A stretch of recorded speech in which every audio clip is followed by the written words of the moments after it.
Bang, ini kan kalau main bola itu babak pertama start awalnya jelek nih. Benar. Jadi ketinggalan. Iya.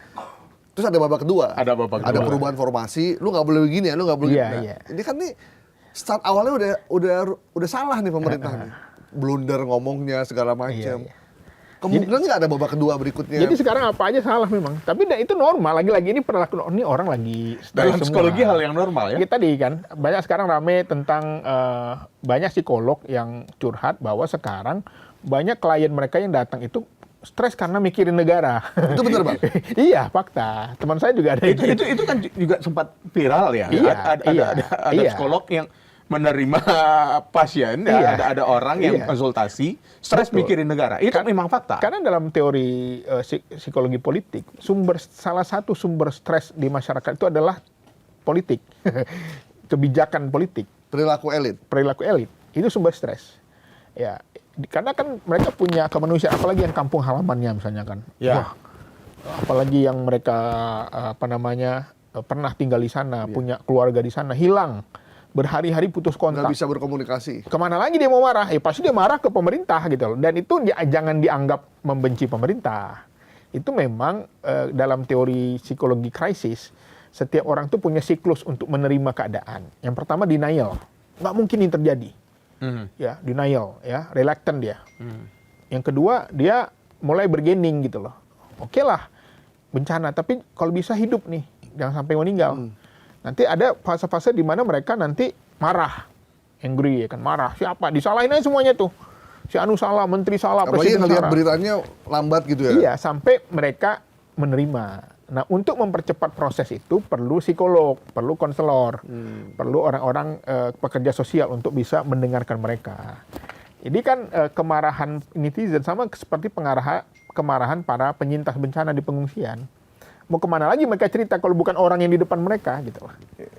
Ya. Karena faktor emosi Betul. mereka itu. Jadi please jangan dibawa ini ke ranah politik sebagai orang yang nggak suka A, si B, si C. Tapi ini adalah jadi ini dinamika kehidupan kita sebagai keluarga besar bangsa Indonesia. Presiden sebagai ayah, ya kan, sebagai orang tua, ya dia ngelihat anak-anaknya nih, wah ini ada anak muda, ini pintar potensial, ya semuanya dirangkul aja gitu loh. Karena kalau dia dijauhkan juga jadi nggak bagus, mereka semakin besar, melebar kemana-mana. Justru sebagai ayah, Pak Presiden bisa mengapresiasi lah para relawan. Ya mungkin pidato terbaik itu saya kira adalah ketika Pak Presiden satu hari ada agenda, saya hari ini mengucapkan terima kasih kepada relawan yang sudah turun. Tanpa kalian mungkin ya udah susah, itu lebih baik itu. Saya yakin itu berubah 90 derajat. Kenapa kesannya Presiden tuh sering terlambat mendapatkan informasi dan kalimat mengucapkan terima kasih kepada para relawan, influencer tuh malah nggak muncul.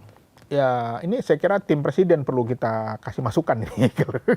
Saya kira presiden itu kan orang yang dari segi karakter dan nasionalisme nggak diragukan lah. Kecintaannya kepada bangsa dan negara, kepada rakyat itu nggak diragukan lagi. Tinggal bagaimana lingkaran presiden ini harus mengangkat isu-isu kemanusiaan dalam pidato-pidato presiden. Belajar mengapresiasi, memuji. Human touch-nya harus dapat. Human touch-nya harus dapat tuh. Perlu orang-orang yang ilmu sosial lah ya, yang paham tentang bagaimana menyentuh perasaan. Dulu Bang Iqbal juga nyusun pidato juga. Nyusun pidato soalnya, karena jadi jubir kan. Iya dulu. Mungkin bisa kita kontak ke Pak Prabowo. Biar pidatonya tuh dapat gitu. Betul. Kan orang Indonesia ini bangsa yang beradab lah, sangat suka mengapresiasi. Termasuk mungkin kenapa kalau para menterinya sudah pernah ikut pelatihan istilahnya kemarin di Magelang tuh. Iya, pelatihan itulah ya. Perlu ada latihan komunikasi lah. Perlu latihan komunikasinya. Jadi saya kan nulis ya tulisan judul tentang kepemimpinan di era digital ya, dan kepemimpinan di situasi darurat.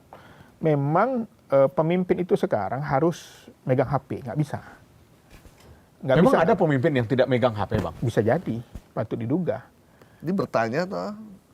Enggak, ini kan di zaman era sekarang. Iya. Masa ya apapun kan semua lewat HP. Iya. Bahkan kalaupun akan komunikasi, ingin bertemu gitu kan, saya ingin menyambangi, kan paling telepon. Betul. Makanya kalau megang HP itu kan istilahnya dia tidak mudah dibohongi, tidak mudah dikibuli, tidak mudah diprovokasi oleh orang yang membisi.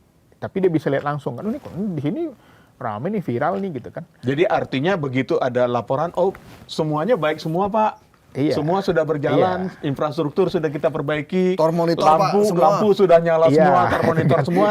Tapi karena presiden mungkin karena tidak pegang HP ini mungkin ya Bisa kita diduga. patut diduga karena tidak akhirnya tidak melihat realnya. Itu di India itu. Di India ya. Di dia mungkin kayak gitu. Tapi di Iya. Indonesia saya kira Pak Prabowo kan dia pernah cerita juga sering nonton YouTube malam-malam. Betul. Iya. Mungkin Pak Prabowo megang HP, cuman mungkin media sosial perlu megang sendiri juga nih, jangan pakai admin supaya bisa lihat. Supaya bisa melihat langsung. Ya tapi mungkin bisa juga melalui Mas Didit, anak beliau kan juga megang HP. Iya, iya, iya. Mungkin bisa kasih masukan lah. Ya. Komunikasi politik. Ini soal komunikasi politik loh. Bukan komunikasi public speaking ya, udah Ya. bagus. Ini tentang komunikasi gimana caranya humanistik ya, merangkul ya, kemudian juga sensitif, melihat situasi. Ya, jangan bicara kebun sawit lagi dalam situasi ini. Ya, ini nanti dulu itu bagus memang dari sisi lain, dari segi energi ya. Tapi di situasi banjir ini nanti itu karena sensitif. Iya. Karena analisa pengamat banyak banjir itu karena kebun sawit kan Karena kira kebun gitu. sawit. Sehingga yang memunculkan karena ingin bangun kebun sawit Papua, Iya. masyarakat Papua jadi khawatir Iya. akan merasakan seperti Sumatera. Kita nggak bisa pungkiri memang industri sawit itu luar biasa. Ya. Bisa industri energi baru terbarukan. Tapi dari Sumatera itu sudah menjadi contoh bahwa jangan terlalu banyak. Harus seimbang antara sawit dan hutannya. Jangan sampai lahan hutan jadikan kebun sawit gitu loh. Ini kan sensitivitas, ini soal sensitivitas. Ya, nanti bicaranya lain mungkin atau tidak perlu dipublish. Bang, kan kalau saya pernah ngobrol sama teman-teman yang menjadi tim presiden yang sebelum-sebelumnya, minimal kalaupun tidak baca, itu dia di-update yang lagi trending apa sih sekarang? Betul. Bahkan ada aplikasinya kok. Iya, ada aplikasinya, jadi itu bisa dibaca semuanya. Sentimen positifnya apa, negatifnya. Itu aja didengerin. Betul. Saya aja mau buat konten, saya tracking dulu apa tren terbaru hari ini. Berita paling banyak. Kan para Jadi bisa menyesuaikan sebenarnya. Betul. Para pemret pagi-pagi buka Twitter dulu kan apa nih hari ini. Kan ada big data. Iya. Ini perlu tuh aplikasi-aplikasi itu. Oh, ini sementara jangan ngomong ini Kita dulu. perlu juga dapat itu karena begitu tim di lapangan ngasih kok nggak jauh dengan apa yang lagi tren. Nah kalau kita nggak baca tren kan kita nggak tahu. Betul. Kita terima itu semua report yang Betul. Jadi dapat. kan apalagi Gen Z ya, ini juga mereka punya cara sendiri, cara komunikasinya itu. Gen Z itu polanya nggak suka yang birokrasi. Mereka to the point aja. Dan mereka sangat sensitif dengan isu lingkungan, sangat peduli ya. Ya benar. Nggak peduli. Jadi ini marilah kita bangun bangsa ini ke depan sama-sama. Ya saya itu kadang-kadang ketika menyampaikan tuh gimana ya, ingin mensupport, tapi kadang-kadang lagi-lagi ada aja yang buat statement blunder. Susah juga. Iya. Aduh blunder lagi nih. Nah, statement blunder itu kan ini yang menarik dari Bang Iqbal. Secara kalau komunikasi publik, oke.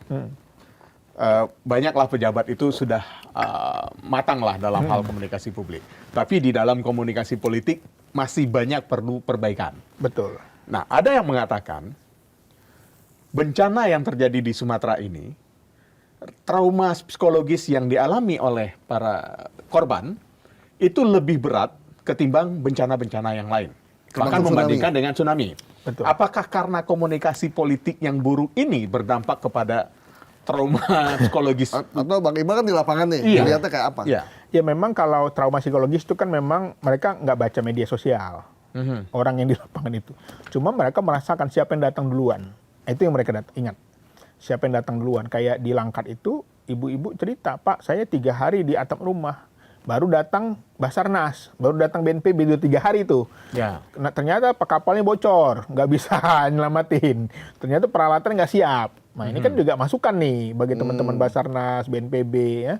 ternyata mereka juga bisa jadi nggak punya operasional juga ya ketika ada bencana, ya nggak punya fresh money. Ya, ini sistem lah.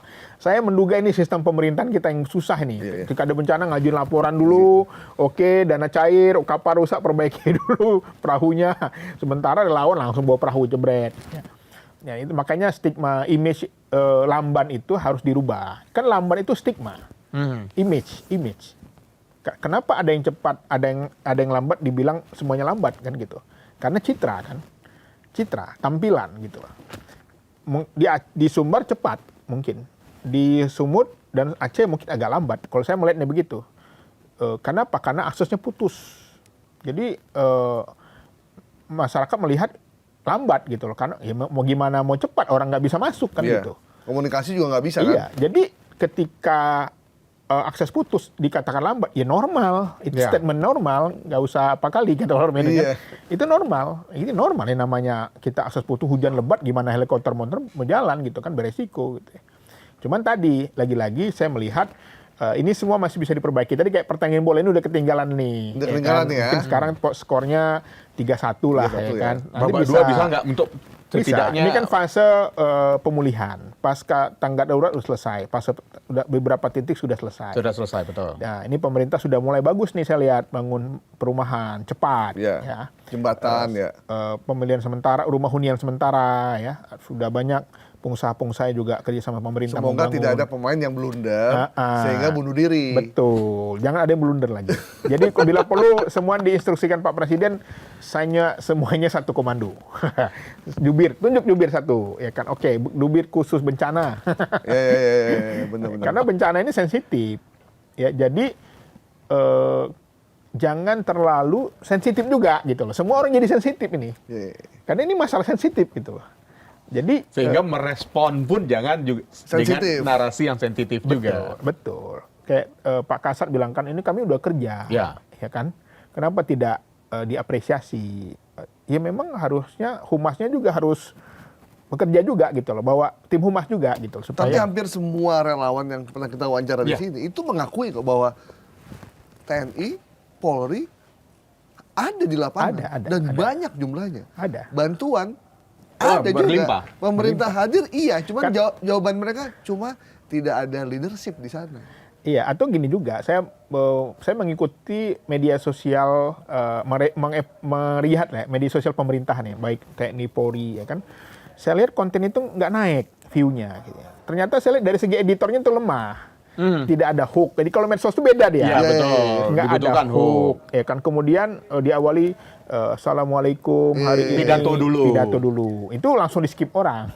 Harusnya kami hadir di Aceh Tamiang 10.000 orang hari ini berangkat dengan kapal laut. Oh itu pasti tinggi. Sebelum muncul statement itu tampilkan hukumnya dulu. Bahwa apa yang mereka ini kan lakukan. Soal gitu ya. skill, ya kan skill. Ini perlu dievaluasi juga. Namanya masih humas kan hubungan masyarakat. Bahkan ada yang masih namanya nama-nama zaman dulu. Harusnya bidang komunikasi digital gitu kan. Pokoknya komunikatif. Nah, saya melihat kalau di pemerintahan itu media sosialnya belum dikelola dengan baik.